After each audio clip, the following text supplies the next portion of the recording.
अस्सलाम वालेकुम। 10th class chapter number 15 inheritance के नाम से हमने लास्ट टाइम स्टार्ट किया था और पहला इंट्रोडक्टरी लेक्चर जो है वो हम चैप्टर नंबर 15 के ऊपर सुन चुके हैं। उसमें हमने चंद बातें डिस्कस की थी। सबसे पहली बात कि इनहेरिटेंस क्या है, और ये पता लगा कि इनहेरिटेंस जो है ये आम जो डेली लाइफ में वर्ड यूज़ होता है ये उस इनहेरिटेंस से डिफरेंट चीज़ है। ये इनहेरिटेंस का मतलब वालिदैन की वफ़ात के बाद जो रुपया पैसा वो छोड़ जाते हैं, ये वो वाला इनहेरिटेंस नहीं है। इस इनहेरिटेंस का मतलब है कि जो करैक्टरिस्टिक्स जो हैं, जो क्वालिटी, जो खुसूसियात जो हम अपने वालिदैन से अडॉप्ट करते हैं, उनकी स्टडी जो है उसे इनहेरिटेंस कहते हैं। ये जो करैक्टरिस्टिक्स हैं ये पेरेंट्स से डॉटर्स में ट्रांसफ़र होते हैं, वालिदैन से आने वाली नस्ल के अंदर मुंतकिल होते हैं। ये जो पासिंग द करैक्टरिस्टिक्स है पेरेंट्स से डॉटर के अंदर खसूसियात का जाना, इसकी स्टडी को बोलते थे इनहेरिटेंस।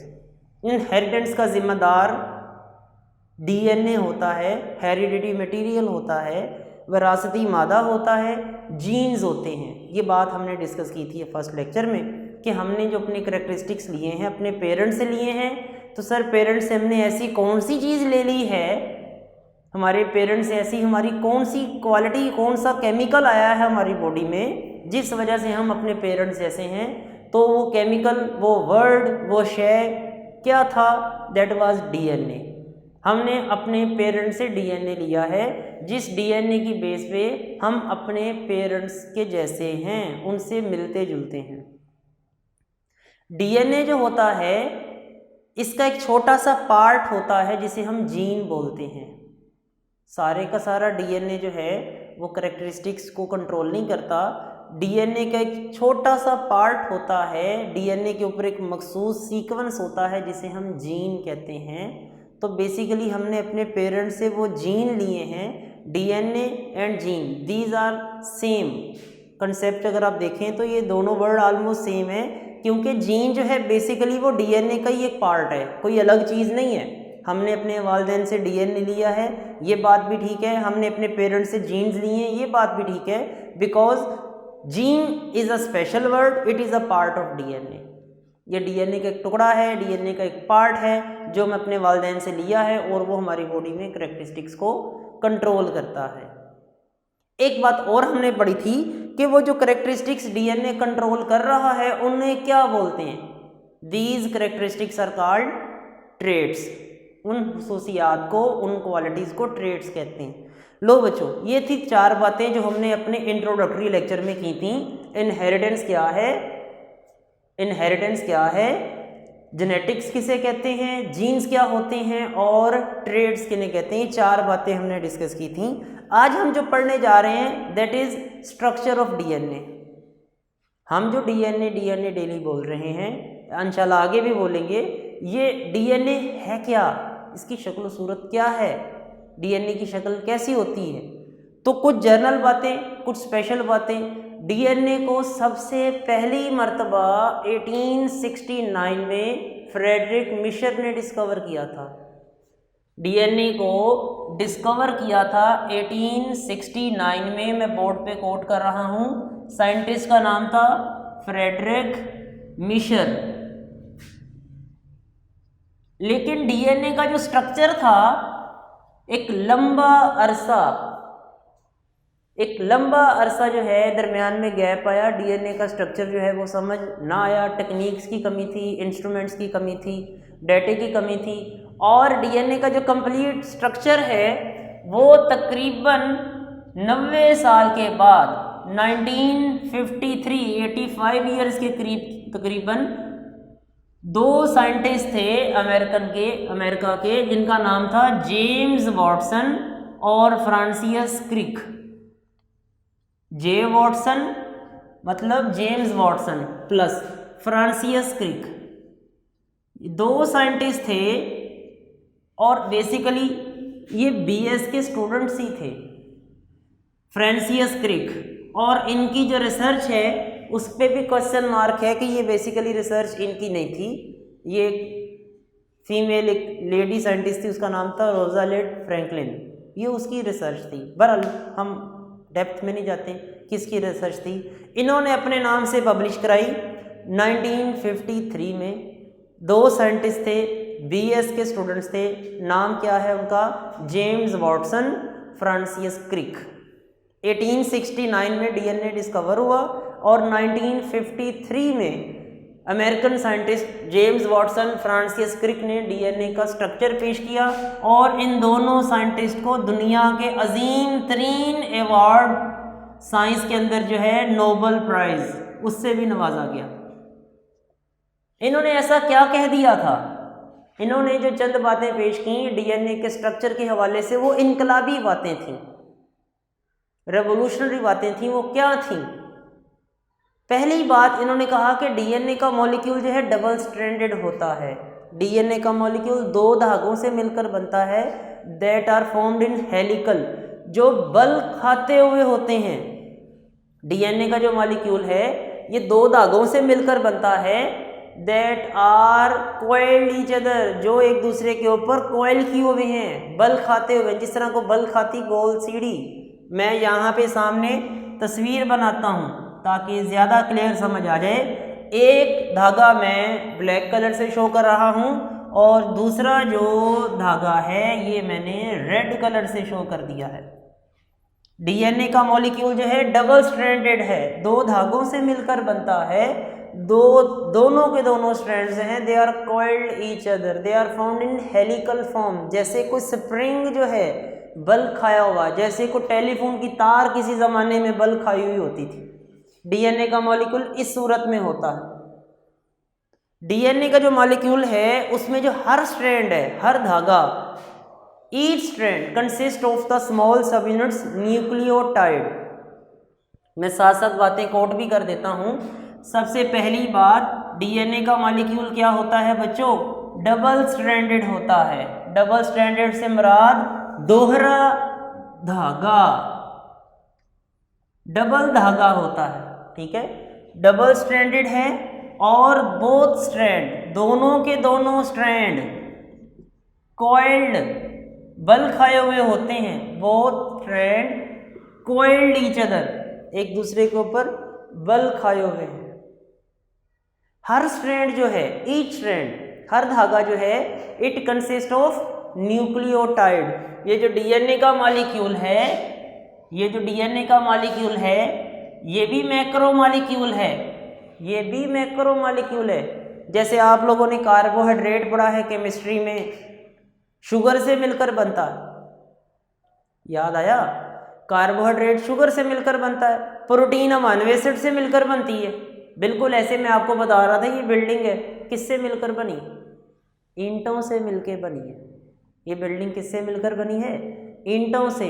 तो वैसे ही जो डीएनए का मॉलिक्यूल है वो जिन ईंटों से मिलकर बनता है उन्हें कहते हैं न्यूक्लियोटाइड। डीएनए का मॉलिक्यूल जिस चीज़ से, जिन सब यूनिट से मिलकर बनता है उन्हें न्यूक्लियोटाइड कहते हैं। Each strand consist of nucleotide, her strand nucleotide से मिलकर बनता है। ईच न्यूक्लियोटाइड, हर न्यूक्लियोटाइड के 3 हिस्से होते हैं। एक न्यूक्लियोटाइड के 3 हिस्से होते हैं। एक होती है डीऑक्सीराइबोज शुगर, डीऑक्सीराइबोज शुगर। दूसरा होता है फॉस्फेट ग्रुप, फॉस्फेट ग्रुप। और तीसरी होती है नाइट्रोजिनस बेस। ये नाम कहीं सुने सुने हैं 9th क्लास में। एटीपी जब पढ़ाया जा रहा था आपको तो एटीपी के स्ट्रक्चर में आपने पढ़ा होगा 5 कार्बन वाली शुगर, 3 सीधी चेन में लगे फॉस्फेट ग्रुप और एक नाइट्रोजिनस बेस एडिनिन। बिल्कुल बच्चों ये वही वाला है, लेकिन इसमें 3 फॉस्फेट नहीं, इसमें 1 फॉस्फेट ग्रुप होगा। इसको बोलते हैं एक न्यूक्लियोटाइड। एक न्यूक्लियोटाइड जो होता है कितनी चीज़ों से मिलकर बनता है, एक न्यूक्लियोटाइड 3 चीज़ों से मिलकर बनता है। एक डीऑक्सीराइबोज शुगर, एक फॉस्फेट ग्रुप, एक नाइट्रोजिनस बेस। ये जो डीऑक्सीराइबोज शुगर और फॉस्फेट ग्रुप हैं ये दोनों के दोनों डीएनए में बैकबोन का काम करते हैं। बैकबोन मतलब सपोर्टिंग रोल प्ले करते हैं, डीएनए को सहारा देते हैं। Each strand consist of nucleotide, her strand जो है वो न्यूक्लियोटाइड से मिलकर बनता है। न्यूक्लियोटाइड के कितने हिस्से हैं आगे? 3। एक न्यूक्लियोटाइड के 3 हिस्से हैं, एक हिस्सा डीऑक्सीराइबोस, दूसरा फॉस्फेट ग्रुप, तीसरी नाइट्रोजनस बेस। इनमें ये जो फॉस्फेट ग्रुप और नाइट्रोजनस बेस है, ये दोनों के दोनों, शुगर और फॉस्फेट, ये उस स्ट्रैंड को सहारा देने का काम करते हैं, जबकि नाइट्रोजनस बेस जो है ये दोनों स्ट्रैंड्स को आपस में जोड़ने का काम करती है, लिंक करने का काम करती है। यहाँ पर मैं नाइट्रोजनस बेसिस जो हैं उसको रेड कलर से शो कर रहा हूँ, नाइट्रोजनस बेसिस को मैं रेड कलर से शो कर रहा हूँ ताकि हमें समझने में आसानी हो जाए नाइट्रोजनस बेसिस को। ये बच्चों, ये दोनों स्ट्रैंड्स हैं, दोनों मैंने ब्लैक कलर से शो कर दिए। ये जो मैं डॉट्स लगा रहा हूँ ना रेड कलर के, ये स्ट्रैंड्स के ऊपर ये डॉट्स क्या शो कर रहे हैं? ये डॉट्स शो कर रहे हैं नाइट्रोजनस बेस को। इसी तरह इसके ऊपर भी मैंने डॉट्स लगा दिए हैं, ये सारे के सारे ये डॉट्स हैं। इन डॉट्स का क्या मतलब है बच्चों? इन डॉट्स का मतलब है नाइट्रोजनस बेस। नाइट्रोजनस बेस की 4 किस्में होती हैं। नाइट्रोजनस बेस की 4 किस्में हैं। एक वर्ड याद रख लें आप, जी कैट।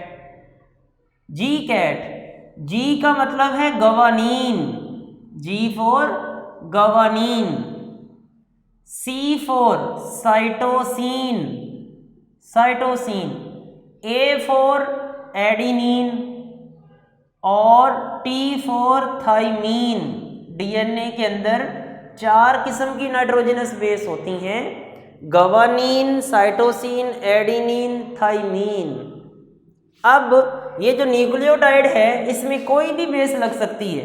ये जो मैंने एक स्ट्रैंड बनाया है, हो सकता है यहाँ गवानीन हो, साइटोसिन, एडिनिन, थाइमीन। ये मैं डॉट्स के साथ एक एक वर्ड लिखता जा रहा हूँ, गवानीन, साइटोसिन, एडिनिन, थाइमीन।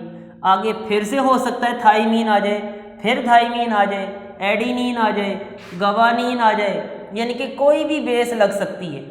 ठीक है, ये लो गवानीन, साइटोसिन, एडिनिन, थाइमीन। ये मैंने एक स्ट्रैंड कॉपी किया है, इसके मैंने जो रेड रेड डॉट्स लगे हैं ना उसके ऊपर मैंने बेसिस के नाम लिख दिए। कोई भी बेस हो सकती है। ये एक स्ट्रैंड बनाया मैंने। जो दूसरा स्ट्रैंड होगा उसमें भी डीऑक्सीराइबोस शुगर और फॉस्फेट ग्रुप सपोर्ट का काम करेंगे। और ये जो रेड डॉट्स हैं ये किसको शो करते हैं? नाइट्रोजनस बेस को। डीएनए का मॉलिक्यूल 2 स्ट्रैंड से मिलकर बनता है। दोनों स्ट्रैंड्स जो हैं ये न्यूक्लियोटाइड से मिलकर बनते हैं। न्यूक्लियोटाइड में ये 3 चीज़ें होती हैं, 2 चीज़ें सपोर्ट का काम करती हैं, एक दोनों स्ट्रैंड्स को जोड़ने का काम करती हैं। नाइट्रोजनस बेस जो है इसकी 4 टाइप्स हैं। गवानीन के सामने जो नाइट्रोजनस बेस आएगी ये हमेशा साइटोसिन होगी। ये जो गवानीन है ये हमेशा साइटोसिन से बॉन्ड बनाती है। एडिनिन हमेशा थाइमीन से बॉन्ड बनाती है। तो याद रखें, अगर मैंने यहाँ गवानीन लिखी है तो इसके सामने जो बेस आएगी वो साइटोसिन होगी। अगर मैंने यहाँ साइटोसिन लिखी है तो इसके सामने शाबाश गवानीन। एडिनिन के सामने थाइमीन, थाइमीन के सामने एडिनिन। मतलब क्या है? गवानीन हमेशा साइटोसिन से बॉन्ड बनाती है, साइटोसिन हमेशा गवानीन से। ये आपस में बॉन्ड बनाने के इनके पेयर हैं। एडिनिन कभी भी गवानीन से बॉन्ड नहीं बना सकती, साइटोसिन कभी भी थाइमीन से बॉन्ड नहीं बना सकती। गवानीन हमेशा साइटोसिन से बॉन्ड बनाएगी और 3 बॉन्ड बनाती है, ट्रिपल बॉन्ड बनाती है। एडेनिन थाइमीन से हमेशा डबल बॉन्ड बनाती। तो वॉटसन क्रिक ने यह भी कहा कि डीएनए का मॉलिक्यूल डबल स्ट्रैंडेड है, दोनों स्ट्रैंड कॉइल्ड ईच अदर, दोनों के दोनों स्ट्रैंड्स जो हैं वो एक दूसरे के ऊपर कॉइल्ड हैं। डीएनए का जो मॉलिक्यूल है इट कंसिस्ट ऑफ न्यूक्लियोटाइड, ये न्यूक्लियोटाइड से मिलकर बनता है। उन्होंने ये भी कहा कि phosphate group plus ribose sugar, phosphate group और जो शुगर है ये दोनों के दोनों सपोर्टिंग रोल प्ले करते हैं, डीएनए को सहारा देते हैं। जबकि nitrogenous base NB, nitrogenous base ये लिंक करती है, लिंक द स्ट्रैंड्स, दोनों के दोनों स्ट्रैंड्स को जोड़ती है। गवानीन हमेशा साइटोसिन से और साइटोसिन हमेशा गवानीन से बॉन्ड बनाएगी। इसी तरह एडिनिन थाइमीन से, थाइमीन एडिनिन से। सोचें यहाँ थाइमीन लगी है, आगे कौन सी बेस लगेगी? एडिनिन। थाइमीन के आगे एडिनिन, एडिनिन के आगे थाइमीन, गवानीन के सामने साइटोसिन, गवानीन के सामने साइटोसिन, साइटोसिन के सामने गवानीन, एडिनिन के आगे थाइमीन, थाइमीन के आगे एडिनिन। ये दोनों के दोनों स्ट्रैंड्स इस तरह से जुड़े होंगे, 1 2 3 बांड, 1 2 बांड, फिर इनके 2 बांड, यहाँ 3 आएंगे। ये देखें ना, इनके बच्चों आपस में क्या बने होंगे? बांड बने होंगे। ये इस तरह से 3 बांड, यहाँ गवानीन साइटोसिन के 3 बांड, दोनों स्ट्रैंड्स आपस में जुड़े हुए, दोनों के दोनों स्ट्रैंड आपस में जुड़े हुए। किसने जोड़ा है? नाइट्रोजिनस बेस ने। नाइट्रोजिनस बेस कितनी तरह की है? 4 किस्म की, guanine, cytosine, adenine, thiamine. Guanine हमेशा साइटोसिन से बांड बनाएगी, एडिनिन हमेशा थाइमीन से बांड बनाएगी। ये बच्चों डीएनए का स्ट्रक्चर है, ये डीएनए की शेप है। डीएनए का मॉलिक्यूल जो है वो ऐसा होता है। Write a note on Watson Crick model. देखो जिसको नोबेल प्राइज मिला है, इंपॉर्टेंट था तो नोबेल प्राइज मिला था ना, नोबेल प्राइज इंपॉर्टेंट चीज़ को मिलेगा ना, तो सोचो फिर ये पेपर के हवाले से कितना इंपॉर्टेंट होगा। ये बच्चों मच इंपॉर्टेंट, बहुत ज़्यादा इंपॉर्टेंट है। इसको अच्छे तरीके से आपने तैयार करना है। ब्लू बॉक्स है, छोटा सा है, इतनी ज़्यादा एक्सप्लेनेशन नहीं दी हुई। अगर मैं यहाँ पर थोड़ा सा डीएनए, अगर मैं यहाँ पर थोड़ा सा डीएनए स्ट्रेट फॉर्म में बना दूँ, ये देखें 2 स्ट्रैंड से मिलकर बना है और इसमें नाइट्रोजिनस बेसिस लगे हैं यूं, ये तो गवानीन, साइटोसिन, एडिनिन, थाइमीन, ये एक स्ट्रैंड की बेसिस है। गवानीन के सामने साइटोसिन, साइटोसिन के सामने कौन सी बेस लगेगी? गवानीन। एडिनिन के सामने थाइमीन, थाइमीन के सामने एडिनिन। गवानीन साइटोसिन से 3 बांड बनाएगी, साइटोसिन गवानीन से 3 बांड, एडिनिन थाइमीन से 2 बांड, थाइमीन भी एडिनिन से 2 बांड। ये दोनों स्ट्रैंड आपस में देखो जुड़ गए। एक मैंने छोटा सा डीएनए का टुकड़ा साइड पे अलग से बनाया है, ठीक है, ये छोटा सा टुकड़ा काट के मैंने वहाँ बना दिया। तो ये बच्चों हमारा आज का टॉपिक था, write a note on structure of DNA या note on Watson and Crick model. एक छोटा सा ब्लू बॉक्स ही है, एक्सप्लेनेशन ज़्यादा हो गई है लेकिन टॉपिक ये आपका छोटा सा ही है। नेक्स्ट में इंशाल्लाह हम डिस्कस करेंगे हाउ डीएनए वर्क्स, डीएनए कैसे काम करता है। नेक्स्ट लेक्चर नंबर 13 में इंशाल्लाह उसकी डिस्कशन करेंगे। तब तक के लिए बच्चों अल्लाह हाफिज़।